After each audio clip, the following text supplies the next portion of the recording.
Hello friends, welcome to my healthy and tasty recipe চ্যানেলে। তো সকলকে জানাই মেরি ক্রিসমাস, শুভ বড়দিনের অনেক অনেক শুভেচ্ছা এবং ভালোবাসা জানিয়ে আজকে রেসিপিটা আমি শুরু করছি। তোমাদের কাছে নিয়ে এসেছি আজকে আটার তৈরি স্পঞ্জি একটা কেক, দারুণ সুন্দর টেস্টি এবং ভীষণই সফট। কেক মানেই আমরা জানি ডিম আর ময়দা ছাড়া আর কেক হয় না, কিন্তু আজকের আমি রেসিপিটা তোমাদের সাথে শেয়ার করছি এগলেস আটার তৈরি প্লাম কেক। তো চলো রেসিপিটা শুরু করা যাক। একটা প্লেটে আমি কিছু ড্রাই ফ্রুটস নিয়েছি চেরি ফল, কালো কিশমিশ, নিচ্ছি কালারিং কিছু টুটি ফুটি, যেটা তোমরা মার্কেটে অ্যাভেলেবেল পেয়ে যাবে, আর কিছু নিয়েছি কিশমিশ, সাদা কিশমিশ আর আমন্ড বাদাম। এখন আমি কিছু ড্রাই ফ্রুটস একটু কাট করে নেব ছোট ছোট টুকরো করে। আমি একটা বাটির মধ্যে ড্রাই ফ্রুটসগুলো নিয়ে নিয়েছি। দুটো অরেঞ্জ আমি নিয়েছি, তার থেকে অরেঞ্জের জুসটা আমি বার করে নিলাম। মার্কেটে তোমরা অরেঞ্জ জুস পেয়ে যাবে, কিন্তু আমি খাঁটি অরেঞ্জ জুস দিয়ে এটা বানাচ্ছি।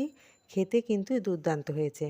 তোমরা পারলে বাড়িতে অরেঞ্জ জুস বার করে নিয়েই করবে, টেস্ট হবে অনেক। আমি 10 মিনিটের জন্য ঢাকা দিয়ে রেখে দিয়েছি। এদিকে চলে এসেছি আমি একটা চিনির মিশ্রণ তৈরি করতে। ফ্রাইং প্যানে আঁচটাকে একদম লো টু মিডিয়ামে রেখে হাফ কাপ চিনি দিয়ে একটু ভালো মতো নাড়াচাড়া করতে থাকছি যতক্ষণ না পর্যন্ত চিনিটা গলে যায়। তার মধ্যে হাফ কাপ জল অল্প অল্প করে দিয়ে আমি একটা মিশ্রণ তৈরি করেছি। মিশ্রণটা দেখতে অনেকটা এরকম হয়েছে। আমার চিনির মিশ্রণটা একদম রেডি হয়ে গেছে। গ্যাসের ফ্লেমটা অফ করে দিয়েছি। 10 মিনিট মতো ঠান্ডা করে নিয়ে আমি যে ড্রাই ফ্রুটসগুলো অরেঞ্জ জুসের মধ্যে রেখে দিয়েছিলাম, সেটি এখন চিনির মিশ্রণের মধ্যে আমি দিয়ে দিলাম। তো চলো, ফ্রি হিট করবার জন্য আমি আর একটা পাত্র বসিয়ে দিয়েছি। গ্যাসের ফ্লেমটাকে লো করে রেখে দিয়েছি। স্টেপ বাই স্টেপ তোমরা ফলো করো। যারা কেক বানাতে শিখছো, যারা নতুন হাতে কেক বানাতে চাও, আমার স্টেপগুলো ফলো করো। আশা করি তোমাদের অনেক সুবিধা হবে। আমি একটা বাটার পেপার নিয়ে নিয়েছি, যে পাত্রে আমি কেকটা তৈরি করব সাইজ করে কেটে নিয়েছি, এবং পুরো বাটিটার মধ্যে আমি অয়েল ব্রাশ করে নিয়েছি। এখন ওই পাত্রের মধ্যে একটু আটা ছড়িয়ে চারিপাশে আটা এভাবে লাগিয়ে নিচ্ছি, যাতে আমার কেকটা খুব সহজেই উঠে আসতে পারে। মাঝখানে বাটার পেপার লাগিয়ে দেবে, দেখবে কেকটা খুব সুন্দর বা ইজিলি উঠে আসবে। তো চলো নেক্সট স্টেপে চলে যাই।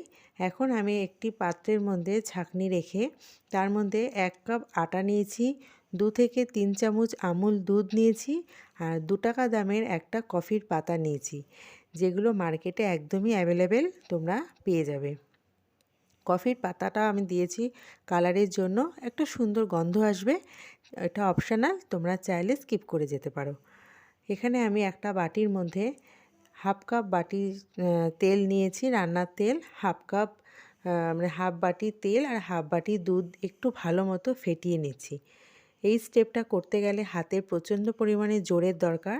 যাদের হ্যান্ড ব্লেন্ডার আছে তারা হ্যান্ড ব্লেন্ডার দিয়ে ব্যবহার করতে পারো, আর যাদের কাছে নেই, যেমন আমার কাছে, আমি কিন্তু হাতের জোর লাগিয়েছি। এখন আমি দেখো ওই আটা এবং আমুল দুধের যে ছেঁকনির মধ্যে ছেঁকে রেখেছিলাম, ওই গুঁড়োটা আমি পুরোটা দিয়ে দিয়েছি। আর চিনির মিশ্রণের মধ্যে যে ড্রাই ফ্রুটসটা আমি রেখে দিয়েছিলাম, সেটাও আমি দিয়ে দিলাম। সমস্ত উপকরণগুলো একসঙ্গে করে আমি এখন ভালো মতো একটা ব্যাটার তৈরি করে নেব। হাতে ভালো মতো প্রেশার দিয়ে ব্যাটারটা তৈরি করতে হবে।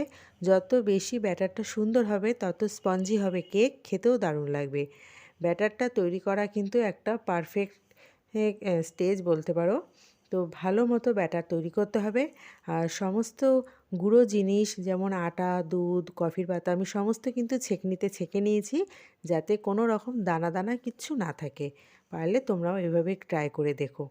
আমি এখন ছেঁকনির মধ্যে 1 চামচ বেকিং পাউডার দিয়েছি, হাফ চামচ বেকিং সোডা, 1 চিমটে লবণ, আরও একবার ছেঁকে নেব। তার মধ্যে 1 চামচ আমি ভিনিগার দেব। যখনই ফেনাটা উঠবে ভালো মতো আবার আমি ব্যাটারের সঙ্গে মিশিয়ে নেব। বেশিক্ষণ সোডা দেওয়ার পর বাইরে রাখা একদমই উচিত না, খুব তাড়াতাড়ি ট্রান্সফার করে নিতে হবে যে পাত্রের মধ্যে আমি কেকটা বানাবো। তো চলো, এখন আমি ট্রান্সফার করে দেখাচ্ছি তোমাদের, আর কিভাবে আমি কেকটা তৈরি করলাম স্টেপ বাই স্টেপ। আশা করি তোমরা ফলো করছো এবং স্কিপ করে চলে যেও না, তাহলে তোমাদের বুঝতে অসুবিধে হয়ে যাবে এবং কেক বানানোর সময় কিন্তু অনেকটা প্রবলেম ফেস করতে হবে, যেটা আমার একদম প্রথম হতো। তো আশা করি তোমাদের বুঝতে এখন আর কোনো অসুবিধে নেই। এইভাবে কিন্তু কেকটা ব্যাটারটা দেওয়ার পর ভালো মতো বাটিটা থিতিয়ে নিতে হবে। তার ওপর দিয়ে আমি কিছু ড্রাই ফ্রুটস ছড়িয়ে দিলাম। তোমরাও তোমাদের পছন্দ মতো ড্রাই ফ্রুটস ওপর দিয়ে ছড়িয়ে দিতে পারো। এখন যে ফ্রি হিট করার জন্য আমি রাইস কুকারটা বসিয়ে রেখেছিলাম, সেখানে আমি এখন এই বাটিটা বসিয়ে দিচ্ছি। ভীষণ সাবধানে এটা করতে হবে।